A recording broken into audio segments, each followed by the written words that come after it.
Today on the list, we're going to be looking at how the Denver Nuggets utilize split cuts or split action, or as David Adelman calls it, the split game out of the post. It's one of the most important parts of the Denver Nuggets offense. Operating when you throw the ball into Jokic, how do you move off of him in the split game to get open shots? And to start with, we're going to look at just a typical post entry. You get the ball into Jokic, and you're really just looking to space the court around the perimeter. So you see the ball goes in here to Jokic in the post, and some of the times you're just going to be stagnant. You're going to just space and see if they're going to bring the double. Maybe you'll send a guy through, like has happened here with Braun. But really, once Jokic starts to attack, you just try to create options either through cutters or through spacing, see where the double comes. But the split game completely changes the equation. First of all, the split game takes its name from split cuts, which go all the way back to the 50s and 60s with the Boston Celtics. This is some of the original basketball. When you throw the ball into the post, oftentimes down here, you have two players out on the perimeter. You're running action to get these guys running splits off of the post. It really was popularized by the Chicago Bulls in the 90s, where it was post entry and players operating out of the mid-range. Now in the NBA, everything's just extended a little further. So you can either play the split game with the ball entry in the post, you could play it on the elbow, you could play it at the nail, and even at the top of the key. You're just extending everything out quite a bit. On this play, you're going to see an entry here, and one of the most popular things you can do when you look at the split option, you have two players who are operating in the splits. You can either flare screen one side and bring the other guy out, or you can pin down and bring the guy coming towards the basketball. In this one, you're going to see the flare screen and slip, which is one of the most common actions here. So you get the ball into Jokic. There's the flare screen. There you slip to the basket. Christian Braun gets a dunk. He makes a killing on this very action, and really all of the Nuggets do. And sometimes you can even run this again. Same thing, inside screen, slip to the basket, and you get a bucket. So that first one, that flare screen option, now you're going to see it a little bit lower. Jokic now, instead of at the nail, he's here in the post. Flare screen, you're flaring AG out and slipping to the basket. Flare screen, over the top, and you draw a foul at the basket. Braun in transition, even though this one is technically not a post entry, this is just delay action, it still operates the same. He comes up, you can see he comes up, sets the flare screen for Jamal, and then slips to the basket. Same idea here, even if it's not technically a post entry and a split action. It's the same idea.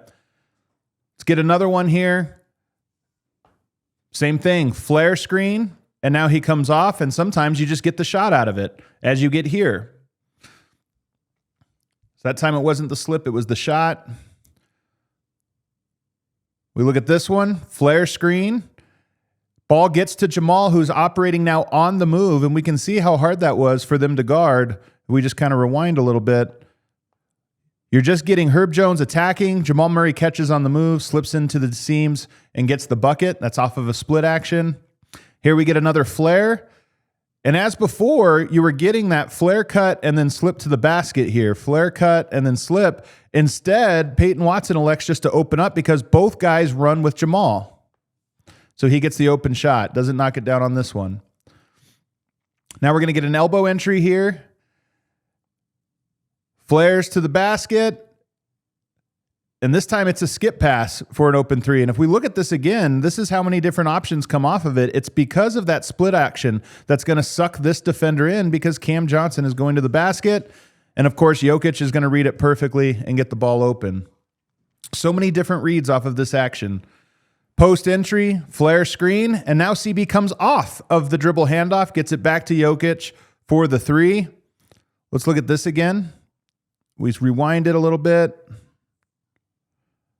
All right, we rewind it a little bit. You see, this action here is going to draw a lot of attention, and then when Christian Braun splits off of it here, he's going to drag the big into help, which is how Jokic gets open. So first you have to help on Murray, then you have to help on CB, and now Jokic gets all the space in the world to knock that one down. Flare, and then you're going to see Cam slip, and you still get an attack. And even though nothing happened, you got the defense moving. And so now everybody is out of position. A couple passes, you finish the play. Now let's look at it, the other option, the screen away option here. So here, instead of where traditionally we were doing the flare screen before, This time, we're basically doing the pin down action to free up the ball handler around Jokic. So this is the opposite side of the screen. You just get into the pick and roll and let Murray and Jokic do their thing. So instead of a flare, this one's pinned down. You're going to see this again. Now, this is a play call. This is actually corner, but it operates the exact same way, where what you're doing is basically running a splits here, but knowing that you're going to bring the player around the corner. Instead, this time, the defense chases, so he comes off of the dribble handoff, and now you're just in pick and roll, helps one pass away, you get something open. So some of these are technically splits. Some of them are just operating like splits. Here's another one that's straight splits, and again, the two players running the split action are not on the sides. They're at the top of the key, and you're going to get the pin down option, and watch Jamal Murray backdoor here. Overplaying it, backdoor cut. What's great about this play allows us an opportunity to kind of highlight exactly how these things work. So when you run a pin down, Jamal Murray has a couple of options. The first one is to come off everything.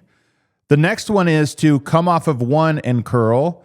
You can shortcut it, which is go before the screen and then cut towards the basket. Or you can just straight backdoor cut without ever setting it up.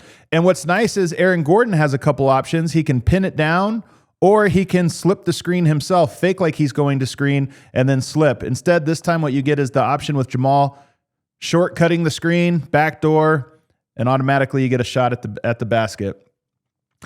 Here's another example. Get the ball up top. We're going to pin down, and then he just slips through. So this was the slip through option. It looks like, I mean, it is bad defense. Let's not kid ourselves. But what you get here is the defense expecting this exchange, and instead he shortcuts it because he sees that they're not guarding him, and he gets right to the basket for an easy layup. Screen away, come off of the screen, get to the basket, finish strong. Again, it seems so easy, but it's because the defenses have to account for so many things. What I like about, there you go, another one. Simple pass, and it's like he's not even acting. I mean, he's barely taking a step before getting into the seams for the basket, and then you get a bucket. Here you see Jokic fighting through. Now the split is happening with these two. So instead of the top of the key, it's happening over here. You're going to see the screen. Aaron Gordon, what I love about this one is Aaron Gordon is the player with the option. I mentioned the option. So the pin down came, Aaron Gordon comes up. Usually he would be coming for the handoff, but what he reads here is why not just turn it straight into a screen? And we're going to get this nice 5-4 pick and roll out of it, gets to the basket, finishes strong. The Nuggets can run the same split action and get so many different looks out of it. It really makes it dynamic. Here's a couple other odds and ends from the week that I really like. This one really, here's a split cut, you see. And what this play really demonstrates is how Cam is still figuring out how to play with the team. So you get an action, you get the defense scrambled trying to close out on Jamal, and he's going to attack here. And Cam's instinct is to follow the ball as Murray comes around. I think it's actually going to be better. And sometimes teams will have that. Everybody's on a wheel, so everybody kind of rotates around. I think it probably would have been better for him to sip into the seam because you're going to see Murray collapse the defense, draws 3 defenders, but Cam is not in his pocket. When Murray gets into his shooting motion, there's 2 guys that are basically back-to-back. You don't even know who he's throwing it to. And I think it's just one of those things where that's an example of Cam doing something that some teams run, but Denver runs it differently and didn't really get it figured out. What I love about this play, this is one of the best ones for highlighting how all of this stuff plays together. So you're trying to get into the split game, post entry, and then these 2 guys run the split game. But what I like is they're trying to front, and watch Jokic give him a hand here, say, hold on. Don't throw it to me. Don't force it. He's putting himself out of position. So I'm going to call an audible, and instead of running the split game, I'm going to come set a double screen with AG, and you're going to see it right here. Gets him, goes, and now you have an opportunity to get a double screen and try to create the switch. They get it, and then what I love here is Cam's still not quite reading it at this pace and speed. He got it slowly. What I like is then Jokic automatically segues into the next thing, and he's wanting Cam to set a screen. Cam doesn't know that, so he comes to receive a ball screen. He says, no, you screen. And then Jokic just says, here, like that. What I love about this is Cam's not doing anything wrong. He's just not reading the game the way that Jokic is quite yet, and that's natural. Here's another one. He's kind of telling him, okay, they're kind of trying to front. Here, let's get into a double screen here. You and me into a handoff for Tim Hardaway. Tim gets into it, and he gets a bucket. It was clunky. It's going to get smoother the more Denver runs this and gets familiar with each other on it. I love this one because Eubanks goes for the rebound, doesn't get it. So Jokic knows I'm going to sprint and force DeRozan to guard me. And this is why Denver is so good every time they get a stop. You don't even need anything. You just need to force this. So now Bruce Brown is being guarded by Eubanks. And Jokic knows right now Eubanks is going to double. Bruce Brown knows this, so he's going to get into space. And watch Jokic. One dribble. Just kidding. He just knows exactly what the defense is going to do in those moments, and he just sets the table for it. I like this one because the Nuggets have done a very good job of reposting Jokic. If you watch this again, it kind of just seems like they're playing catch with each other. They're not. Jokic is trying to gain space without getting a charge, and now he carves out a little bit more space, and he has a live dribble, and he can get all the way to the basket on it. Double high screen. This is it. The last clip is my favorite play of the week. Kind of a neat little option. You're going to go double screens here, and then an action on the backside with Tim Hardaway Jr. So double screen, double high, double drag, and then you get the fade screen and the coming off screen here for Tim Hardaway. It doesn't work. Segue that right into another double high screen.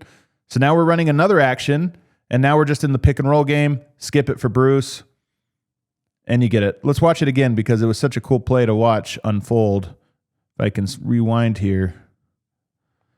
Here it is. Double high, flare screen, screen, double screen again, pick and roll game, skip pass. That's a lot of actions in a 5-second sequence, and the Nuggets run it pretty smoothly. So there it is. That's how the Denver Nuggets run the split game to get all of their open looks, or so many of their open looks. They can throw it to Jokic in the post and just let him operate isolation, but they like to get into the split game, and you'll hear Adelman talk about it. We were able to get into the split game today. That's how it's so malleable, and how they can run it over and over and over again and give different looks to the defenses every single time.